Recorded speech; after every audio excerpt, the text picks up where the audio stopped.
Hello, hello, hello, everyone, and welcome to another Toonkind at 12 FPS.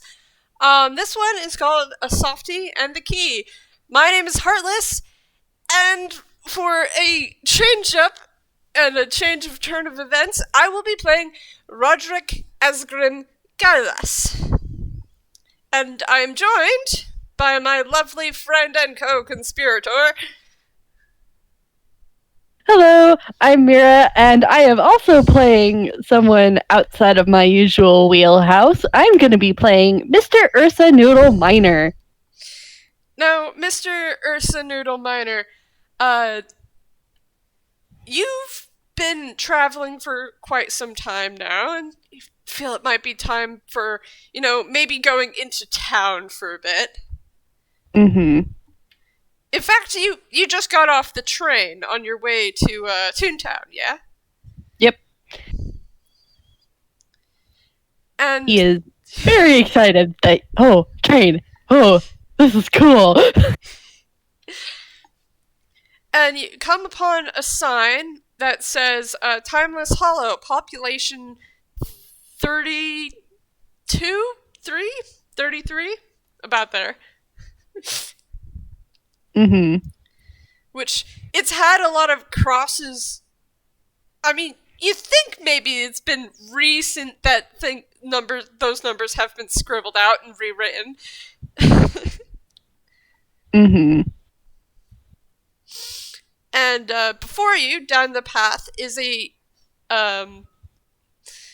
heavily covered by forest town with lots of houses with red roofs and a very large tower-like structure with a blue roof and a bell in it.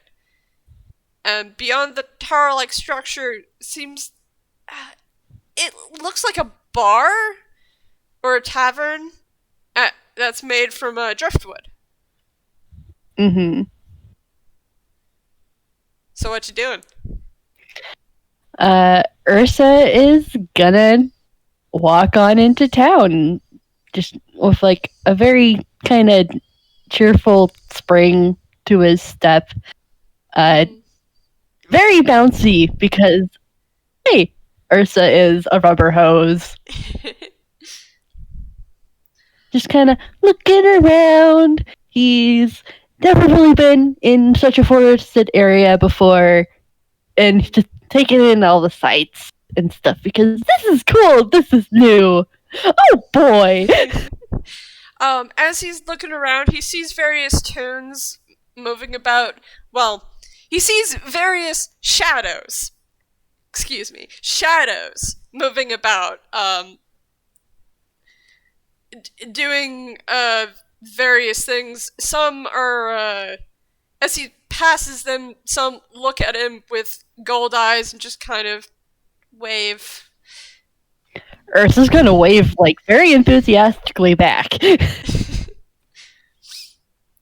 And as Ursa gets in the middle of town, he sees a very strange bunker with a sign that says, Town Library, which is behind a large fountain. And to the left of the fountain, previously hidden by the trees, appears to be a temple. And sitting on the steps of the temple is a very tall man. Well, Ursa's gonna, like, just cheerfully walk on up to this man. Just, why-hoo!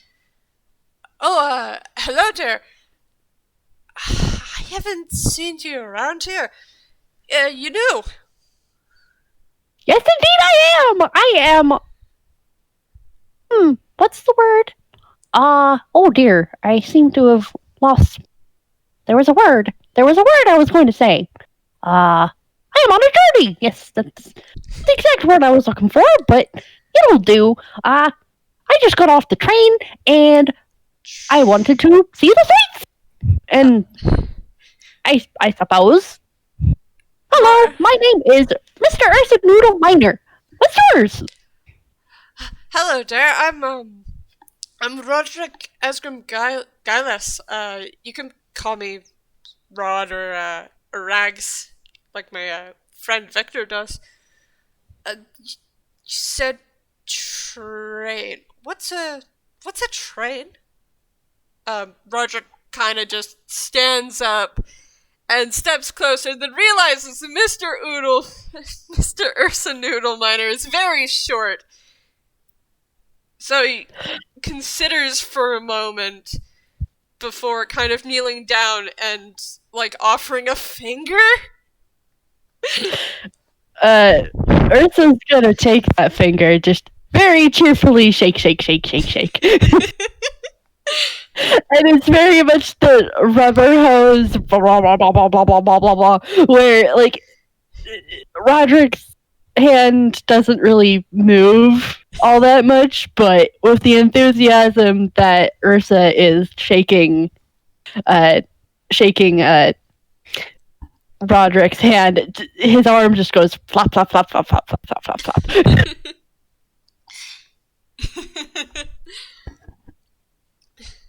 And then he's like, then he kind of pauses and it's just like, oh, one moment, I believe I have a book to explain what a train is. I didn't know what a train was until I left Euphony.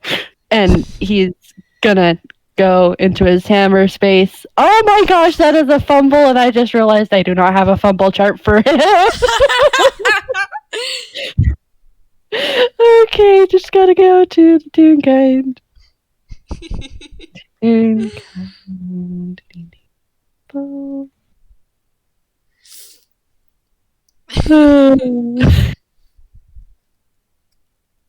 Okay, I have a picture of the fumble chart. Here we go.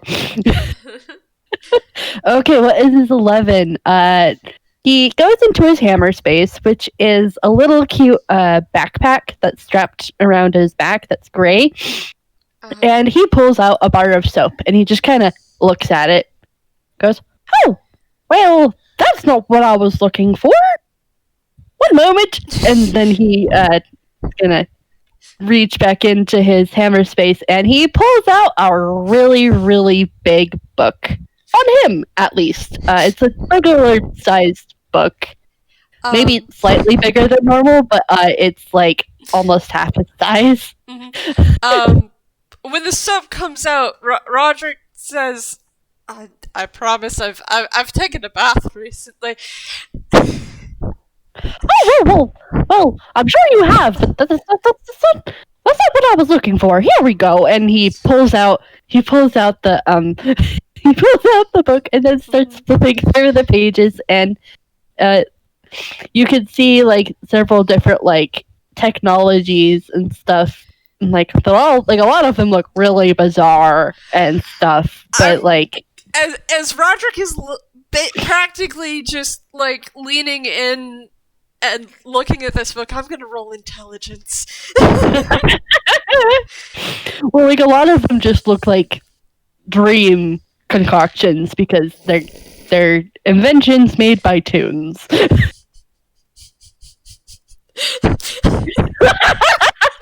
So for you, all y'all listening, that was a 7. Roderick just looks at all these things, and if he was a cartoon, it's very clear that his eyes would be spirals, because he starts going, that's a lot there in your book, Mr. Minor. Yes. It is a very big book. Let's see. T. Where are the T's? I always can't find the T. And like he just kind of mutters to himself underneath his breath.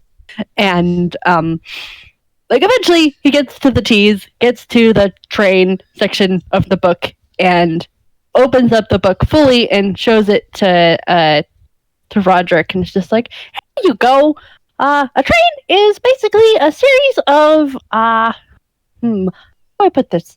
A series of box-like cars that usually contain goods people or animals, and they get transported to places. I was riding a train that was taking people to other places. What's a car? Roderick waits for Mr. Miner to finish, and then he just looks up at the stuffed animal and goes, "What's a car?" Okay, so Ursa Noodle Miner starts flipping through the book again, like just kind of like like kind of like, you know how like you like turn the book kind of up a bit and then like just kind of like thumb like kind of let the pages fall until you reach a certain point. Mm-hmm. So he opens up the book and eventually gets to the C section, and car is a lot easier to find because it starts with a CA instead of a TR, and he's like, and he kind of just shows Roderick the car, and it's like this. It is a mechanical cart. It's why it's called car, because it's short for cart, I suppose. It's powered by something called electricity. Kind of like the thunder that. Well, no, not the thunder. The thunder is the sound. I should know this. It's like the lightning. It's the lightning that usually hits the ground. But it's contained in a small little container. Not entirely sure how that works. I'm more of a magic than an artificer, but that's what the book says. Roderick's eyes start to screw up, like he's trying to picture this in his mind, and he just can't. Ursa's just gonna gently pat Roderick on the elbow, just like there. It's confusing, I know. A car is like a cart, but it doesn't have anything to pull it. It's self-propelled. That seems kind of crick. Crick? That's like fun, crazy, cool. Oh, yes, it is very cool. I was very amazed when I saw them. I didn't really see them when I was living in Euphony. Euphony? Where's that, if you don't mind me asking? It's I'm bad at maps. I apologize. It's over in UBA. Some mountains. We live underground because it was a lot safer to do that a while back. But things are better now. We can actually go out and explore and stuff again. You live... Why? Roger just has a lot of questions now! Ursa just kind of... He pauses, and then, like, he kind of plops down next to Roderick, kind of, like, by the steps, and he kind of closes the book, and he's gonna go for his hammer space again. Mm-hmm. Okay, he pulls out a different book, but it's different because it's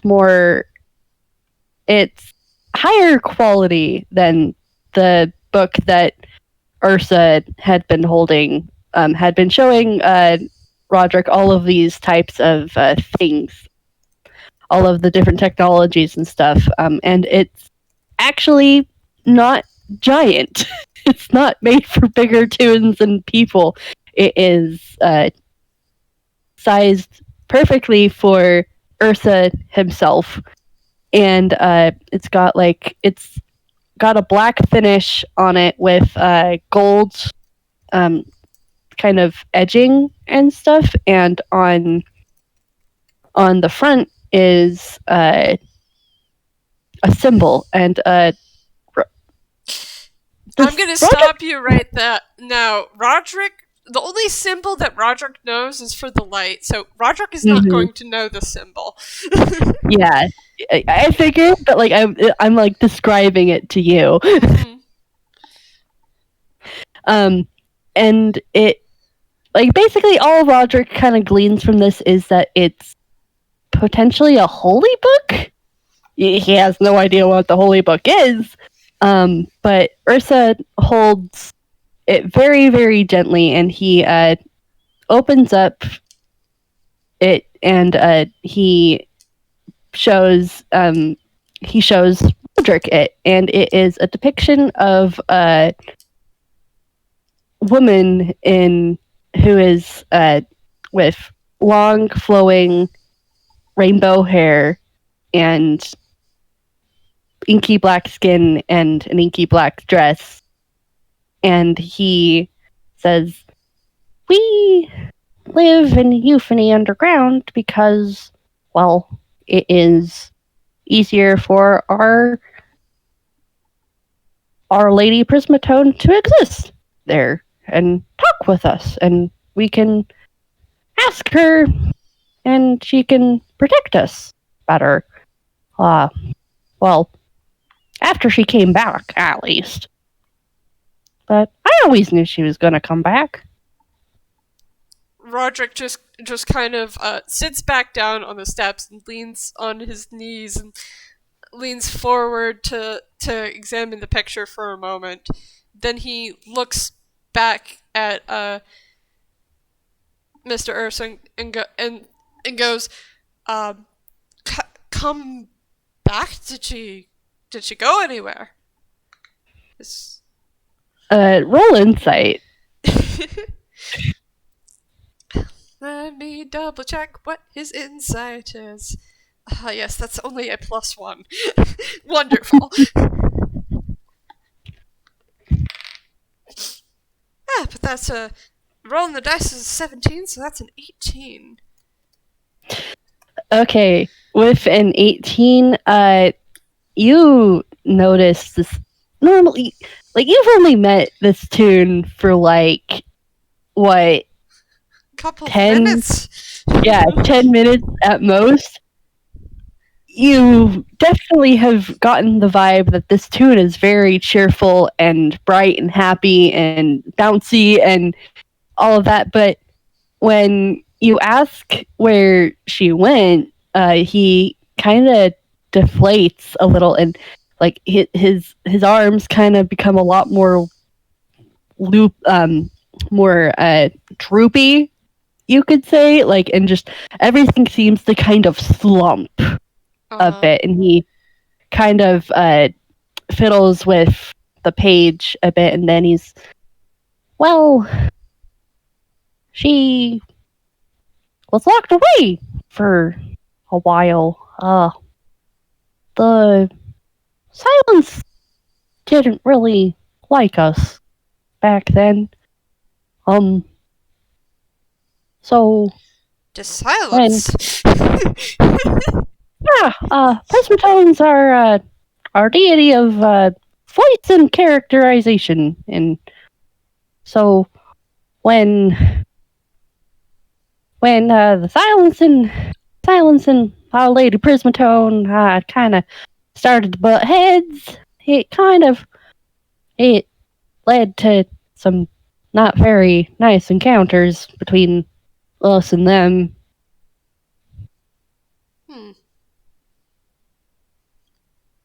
It's why we went to Euphony in the first place. It's very pretty over there, but the Silence really, really didn't like us. But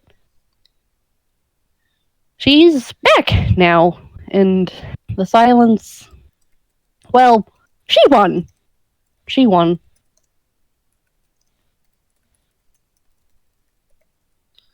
Well, that's good to hear, because it kind of sounded like this Silence is not very nice.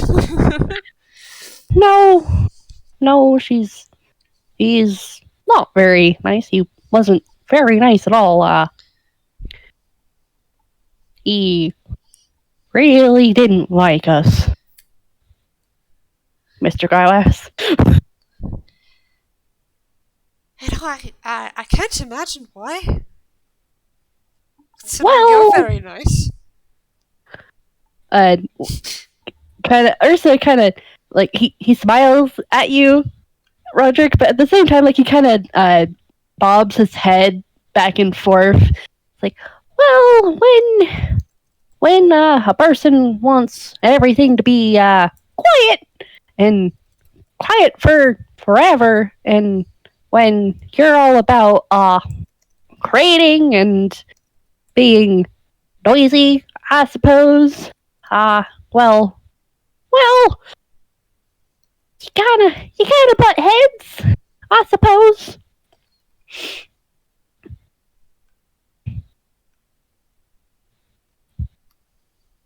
But, well, things are a bit more balanced now, I suppose you could say. That's good. That's good to hear. Uh,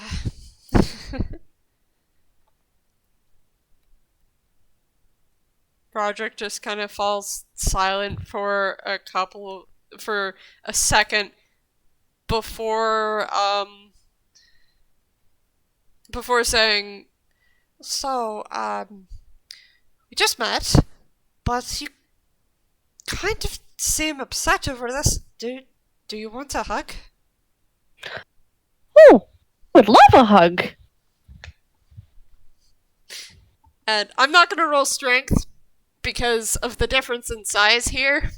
Mm-hmm. Roderick's just gonna pick up Mr. Ursa into a hug. Yeah. Like, the thing is, like, Ursa's not gonna struggle. He was a toon that loves hugs, and he just kind of wraps his noodly arms around Roderick in a very, very rubber hose hug. And just kind of tucks his chin against Roderick's shoulder. It's just like, thank you for giving me a hug. It's been a bit since I left Euphony and had someone to hug, I suppose.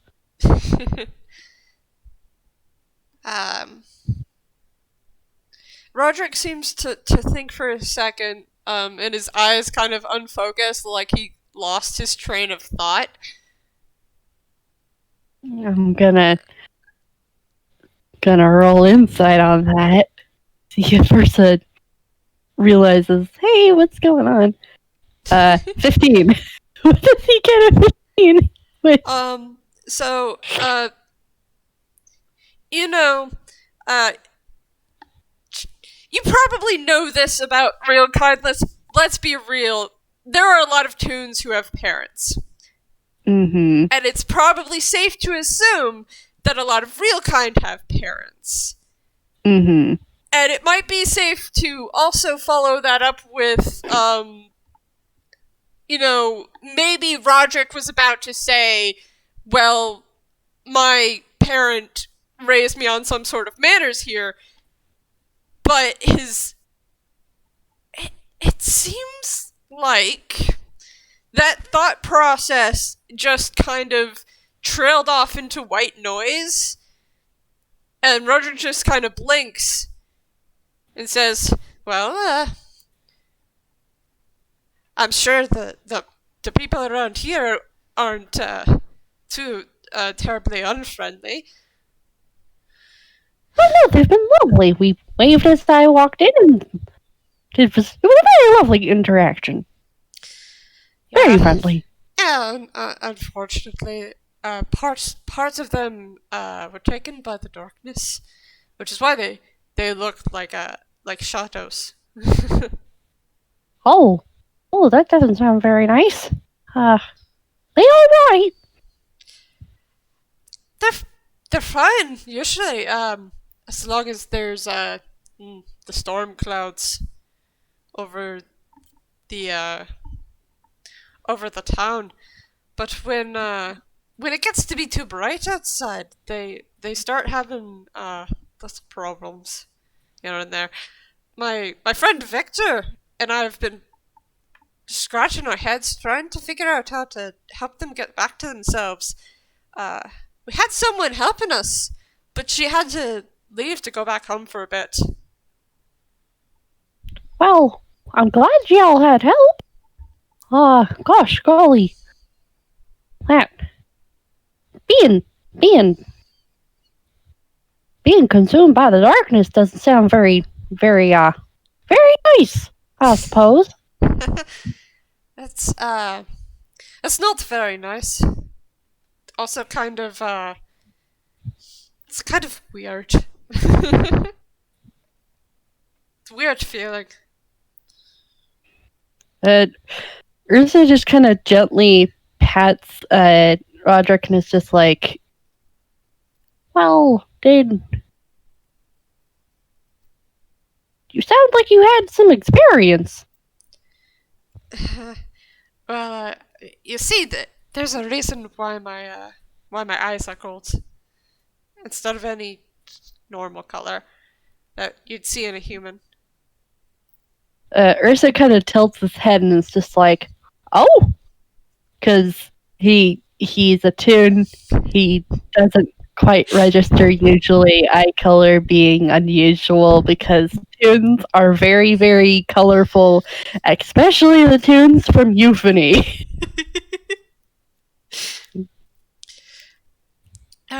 Yeah. So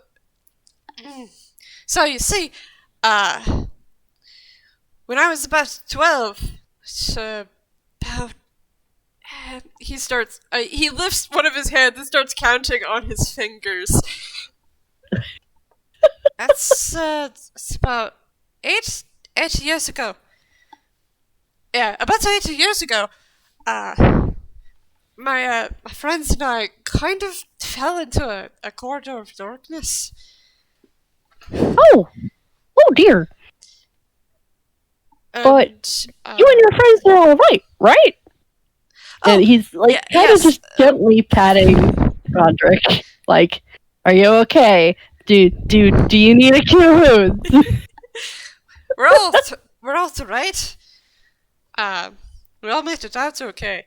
The important part is while I was in that other world, besides picking up my best friend Kai, who I take everywhere with me, kind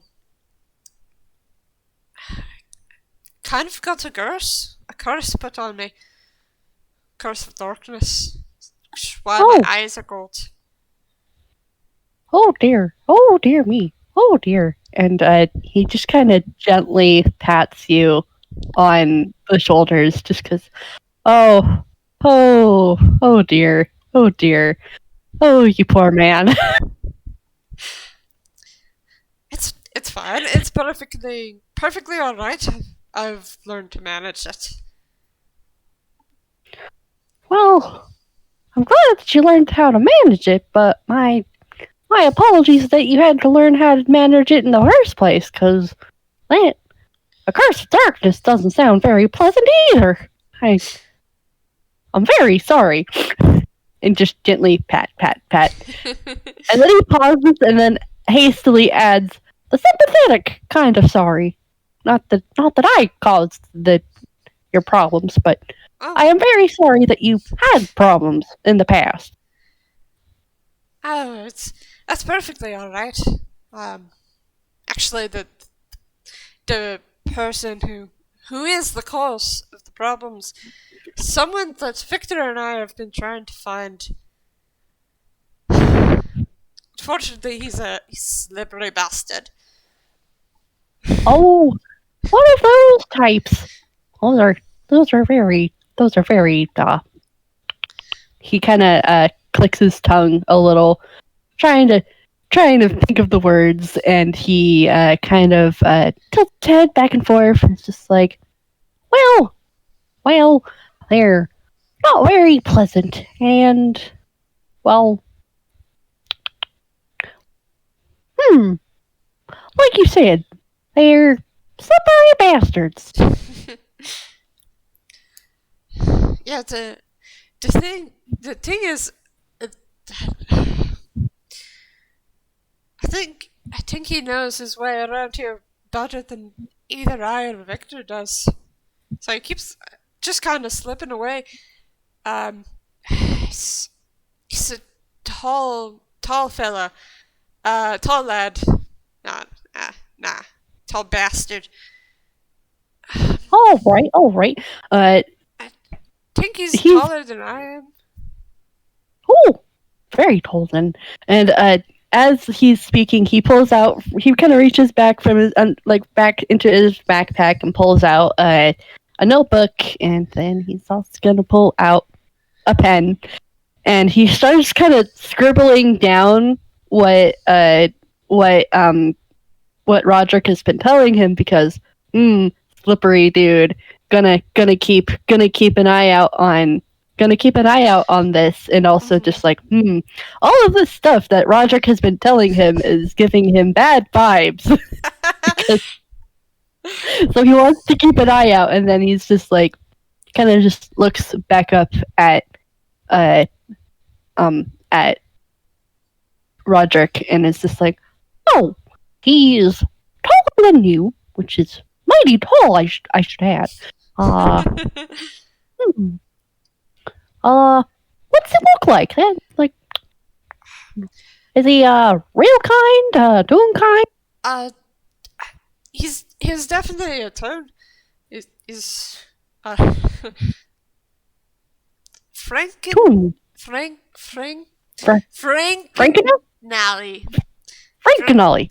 All right. That's what they said. He's got wet hair. Is kind of weird, and he lifts his hands and starts doing this thing with his fingers. Mustache? Hairdo? Hairdo. Hairdo. Yes. Hairdo. All right. And he has red eyes. And red eyes. Okay. Most of him and his group are all wearing these dark cloaks. Dark cloaks. Okay. So watch out for people in dark cloaks. Mm-hmm. And they sound like bad news. They are bad. They're pretty bad news. Like I said about my friends and I falling into that corridor of darkness. The problem is this bastard took my friend Katrina, and his name is Xehanort. Xehanort. Nort with a TH. TH. Okay, and he writes that down, and it's just like say north. Also, north like the compass. Yeah, I have to say rightly so. Okay, writing that down. North like the compass.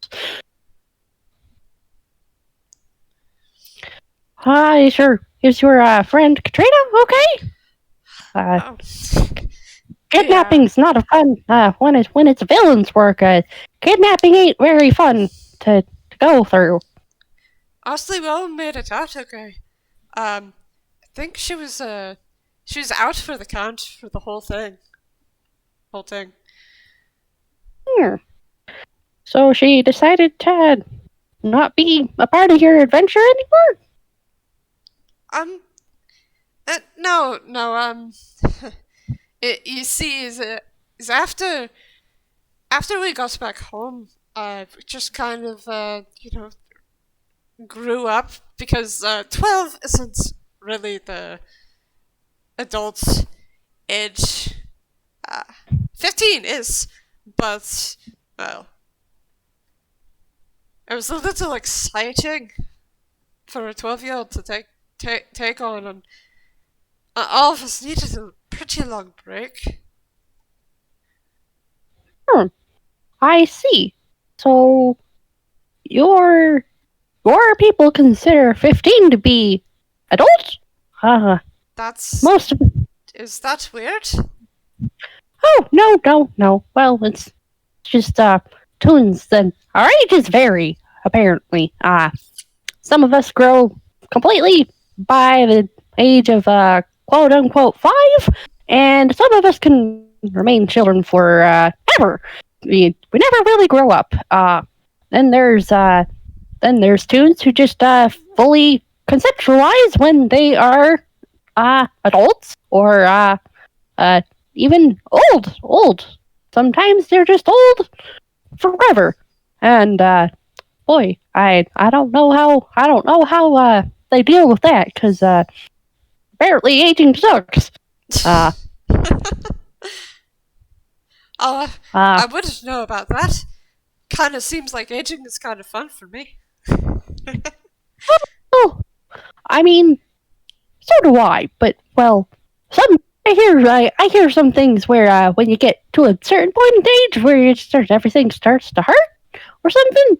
I'm not entirely sure how that works considering, and he kind of just wiggles his arm, and it just kind of.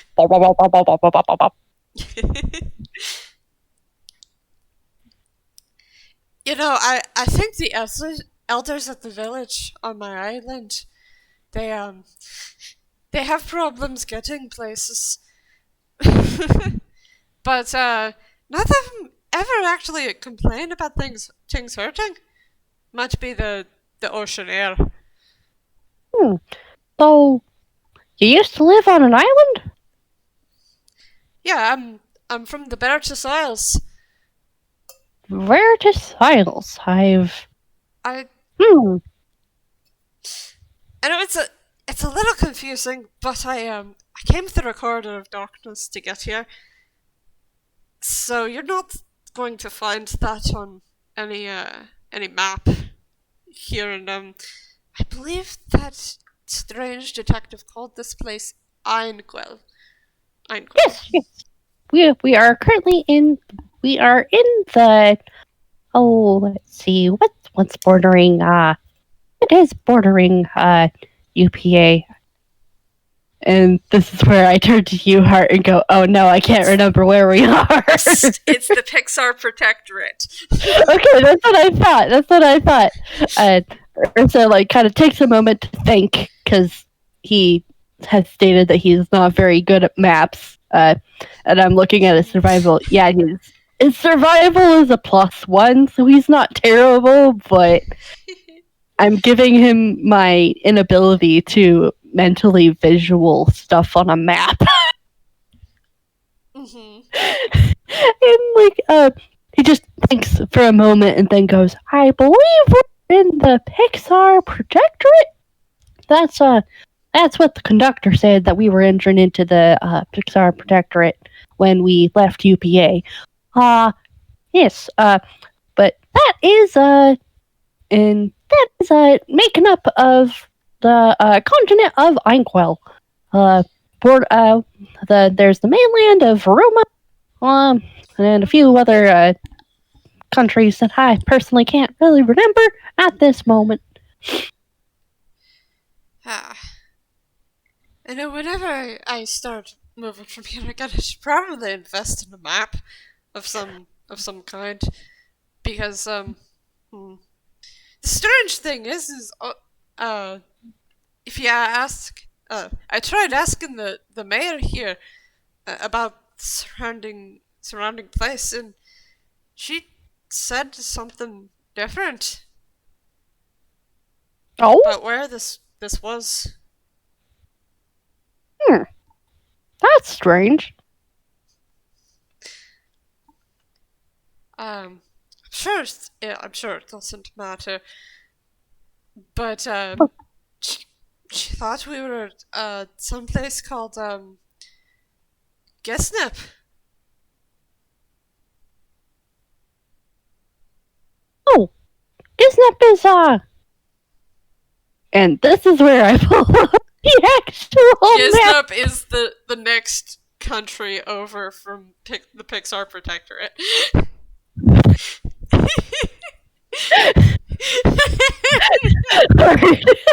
should have pulled up the map.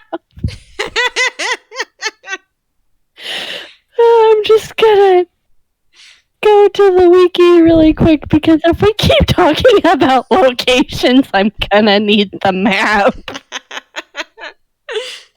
I'm sorry, Roderick is just very, very curious. The next thing he might have asked about was what a conductor is. Okay. Okay, I've got the map. Because I have a character who has read a lot of books, so he would know about all the reasons in Nyquil.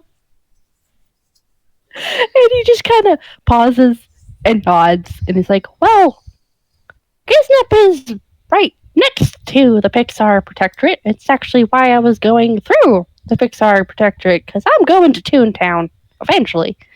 There's a few people I believe I might be able to meet. Hopefully, that's what Lady Pismatone said. Well, I wonder why she thought it was in Giznap, because, pretty sure the conductor said it was, we were in the Pixar Protectorate. And now,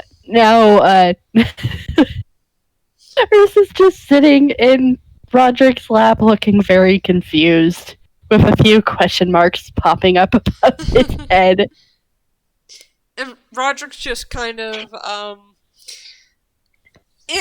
just stroking his beard hair and going, Well, I don't rightly know why she would say that, but she seems pretty certain of where this place was.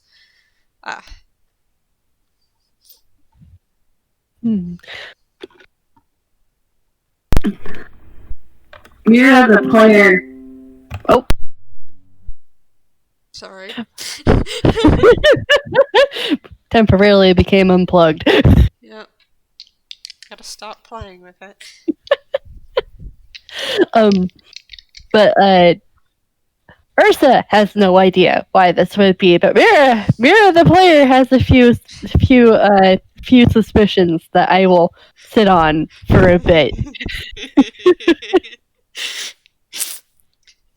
You guys get a little Eclipse Cathedral lore as a treat. As a treat.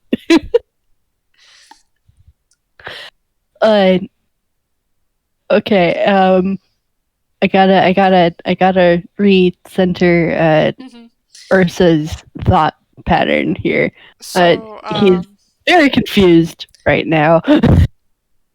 What's a conductor? Oh, a conductor is the person who makes sure the train doesn't crash.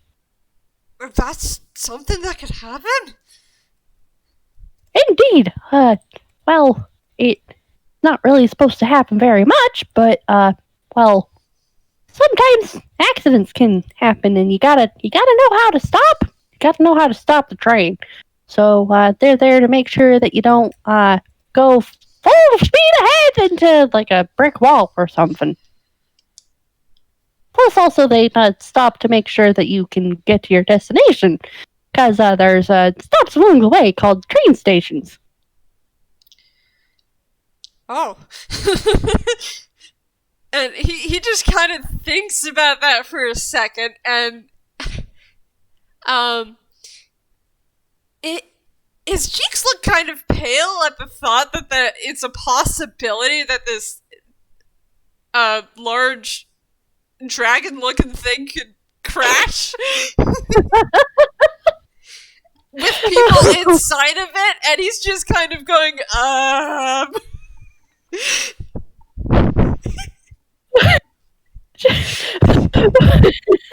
Poor Rags.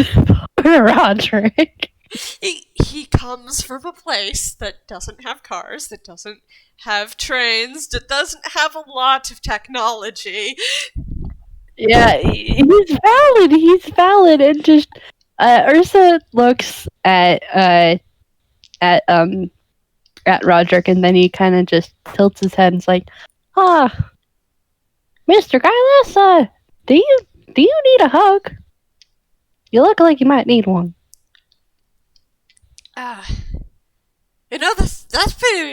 That'd be a pretty good idea right now. Please. And Ursa's gonna uh wrap Roderick up in a nice noodle hug. And it's very nice and soft because you're hugging a stuffed animal. Yeah.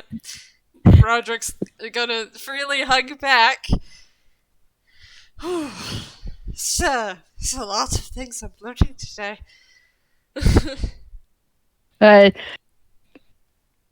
Ursa just kind of gently pats Roderick on the shoulder, still noodly wrapped around him. Mm-hmm.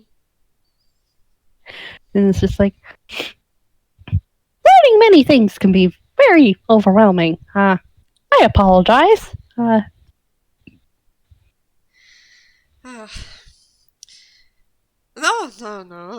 No, that's okay.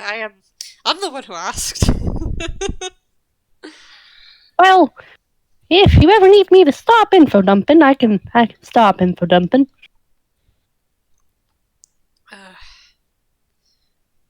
So you got off the train. If you're headed to somewhere else, why, if I may ask? Well, want to explore. I don't really want to just head to one destination. There's no real time limit for what I'm supposed to be doing. It's more of a end in potential. I suppose you could say. It's where I'll eventually end up, but if I take a few detours along the way, it's no big deal. Prismatone wants me to see the world, so I'm seeing the world.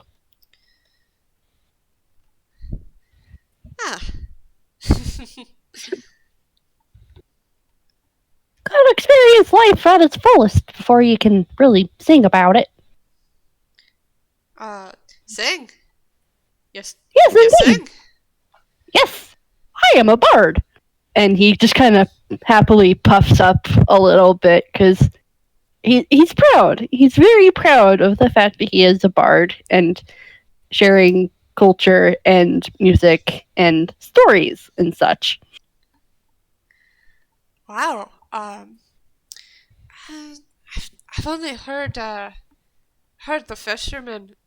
No. The trade fishermen. Yeah, I've only heard the trade fishermen talk about bards. None of them really come to the Isles. Oh, Do you think while you're here you could sing something for me? oh, I would love to. And I'm gonna roll a performance to see how well this goes. Okay, performance is a d20 plus 8. That's a 10. Oh, Ursa. Oh, Ursa. Performance anxiety? Question mark. And also it's on the spot. It's on the spot. He hasn't had that much time to practice, and he just kind of quietly goes, Sorry about that. Mr. Gylass, I guess I needed to warm up a bit more. I'm usually a little bit better than that.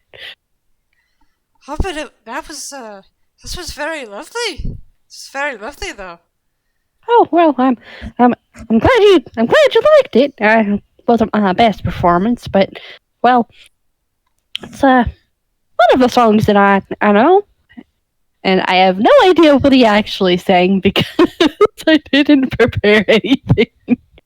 Let's say he sung something that's meant to uplift spirits. Mm-hmm. One of those folk tales that you sing in a tavern. Mm-hmm. One of those nice upbeat kind of little ditties and stuff. Yes. The kind that kind of make you clap along.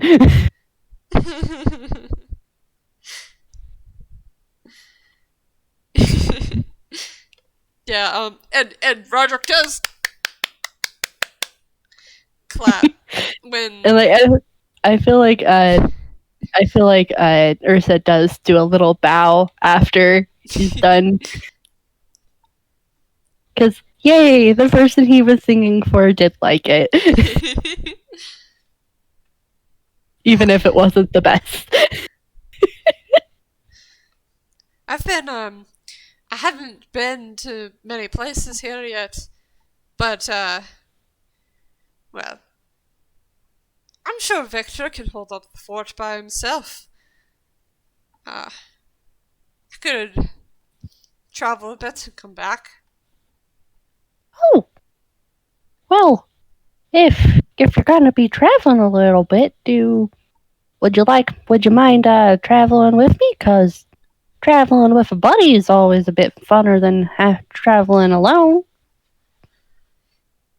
You know, I'm glad you offered because I was just about to ask if I could travel with you. Oh, mind if I give you another hug, Mr. Gylass? I'd love another hug. And Ursa's gonna very enthusiastically hug Roderick. Roderick's going to hug back. And Roderick is grinning, by the way. You're just, he, Ursa is very, very, very, very happy. And like, he has a really big smile on his face as well. And just, he's practically beaming and just, he's so happy. He's so happy. So, there's the temple here, which is to the light. That's what Victor says. And then there's the library over there, but it's it's kind of hard to get into that library. Oh, Mr. is it? Mr. Worm. Mr. Worm isn't Mr. Worm isn't very friendly. Oh, I wonder why that is. Well, he keeps kind of complaining about people not returning his books and or returning them dirty. Oh dear, that would do it. Oh dear, hmm. And you might want to roll insight again. Mm-hmm. Let's see, that's a plus one. Yeah, that's a plus 1. Oh hey, that's a 12 because I rolled an 11. Okay, Ursa's not trying to hide anything and stuff. It's just as soon as he heard the fact that no one returns the books, and the books that get returned often come back dirty or damaged.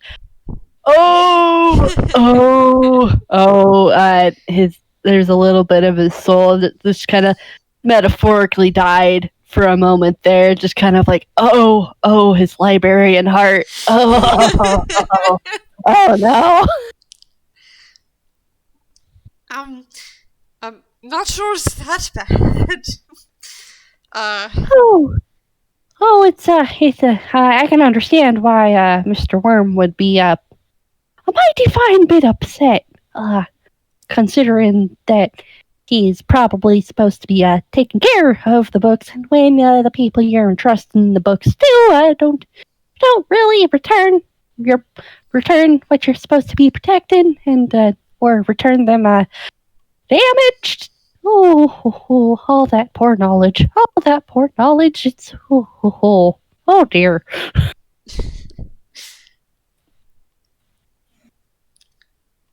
I was a librarian assistant back home, and oh dear, oh poor Mr. Worm. I might need to give him a gift basket, cause oh, from one librarian to another, that's ouch.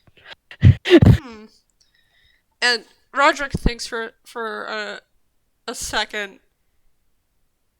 I don't rightly know what we should get for him. There isn't really it's strange because there doesn't seem to be a centralized general store in town. Hmm, Not unlike back home. Uh, that is a bit odd, cause where I came back from, there was a entire district dedicated to shopping and fashion. It was very, very, very delightful. All of the wild colors that people would come up with, designs. Whew, a something to see. district. And Roderick looks confused again, like he had with the questions about the card, the train, and the conductor.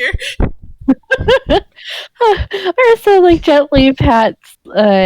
gently pats Roderick on the shoulder and is just like, a district is a portion of a place where it's a bit of the city, I suppose, dedicated to one central theme of a Um, sort. what's a city? Oh dear me, oh dear. Uh, it's a place that has a lot of people. A lot of people live in a city. A town is a bit less than a city. Don't really remember the numbers specifically, but well, and then there's a village where it's even less than a town. It's usually often more of a bit remote than a town, though a town can be remote as well, I suppose. Depends on where you live. Uh, hmm, hmm. And then there's ah, hmm. Just Mirror the player is going to look up what constitutes as how what populations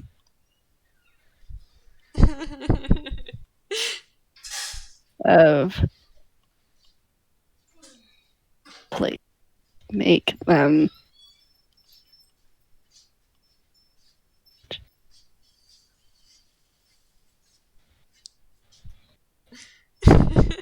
Yeah, just settlement hierarchy. Roderick, I don't Roderick know. for his he's just kind of eaten all of this knowledge up, and he's paying very rapt attention to what Mr. Ursa Noodle Miner is saying. Yeah, just for the sake of the mirror brain cell, let's just say that Ursa actually manages to explain with the numbers what the differences between village, town, and city are. Wow, that's a lot of people there in a city. Whew. I can't even I can't even imagine. Yes, it's a bit of a change if you're used to a smaller population. Wow. It's a bit hard to conceptualize, I suppose, but it's it's what's written in the books, so I guess it's true. Um. Hmm. Is you said that where you're going is Toontown. Yes, indeed. It's one of the more big cities that in Gisnip. It's well, not the biggest, I suppose. I think that's the capital, but well, it's where a lot of stories start. That's a funny thing to say about a place. Well, it's true. A lot of things happen in Toontown. From the last what I was hearing from the news that came to Euphony from trading ports. A whole lot has happened in the past year or so. Taffy train incident. A lot What's of stuff happening. All right. So, taffy? What's that? I believe it's some type of candy. Let's see if I actually have a sample. And first of all, I'm gonna roll a d2. Okay, he does have that in his space, and we're pulling out a bit of taffy, and he hands it to you, Roderick. So, I don't know what to roll for to see. You know what? I'm gonna roll a straight d20 to see if he likes it. Mm-hmm. Because he's never had taffy before. He's never had candy before. Oh, the poor man. Oh, the poor man. That's a d20. That's a straight natural 20. I think he likes it. So he puts it in his mouth, and he starts crying. He goes, "Where has this been all my life?" Oh dear. And he Ursa pulls out a white handkerchief edged with rainbow and hands it to Roderick. Here, wipe your eyes. Oh dear. You all right? Of course. I see. That was so good. Oh, happy tears. Oh, happy tears are good. Oh. Pat. He just kind of gently pats you on the arm. Mm-hmm.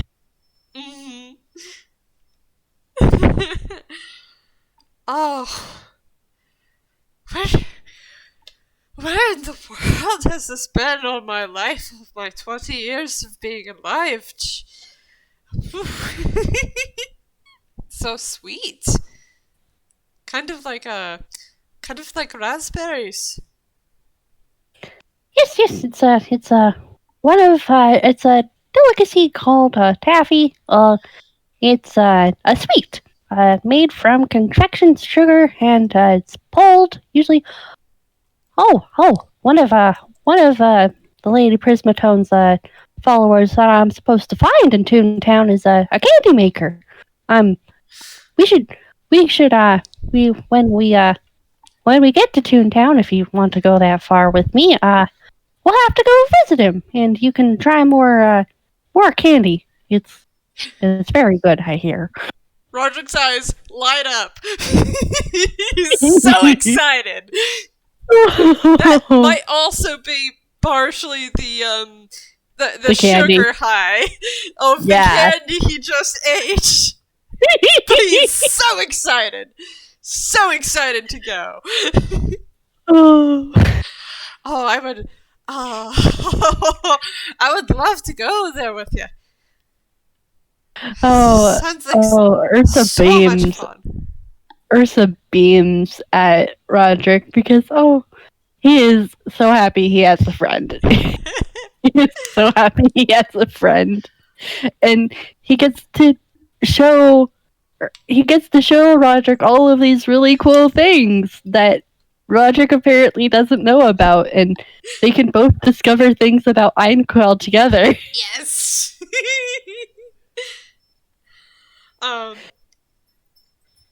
So do you think we should end it there? Yeah, I think that's a really good stopping point. I think Roderick is going to actually get up and start showing Ursa around town. So Ursa also gets to know about the mayor's office and the bell at the top. And the lazy river, which is the tavern that looks like it's made of driftwood. Ursa's gonna ask about the bell. Like, excuse me, Mr. Gylass, why exactly does the mayor have a bell on top of the building? You know, I don't know. Must be a design choice. Yeah, we could go ask her. And thus they go in to ask the poor hummingbird Toon that is the mayor of this town. An inquisitive, real kind, and a very inquisitive Toon. We close our FPS here with the sound of the bell being rung because Roderick probably asked if they could ring it. Ursa would be so delighted to ring the bell. Bong, bong, bong. Thank you all for joining us. Yes, thank you for listening, and I hope you enjoyed. Have a good day. Goodbye. Bye.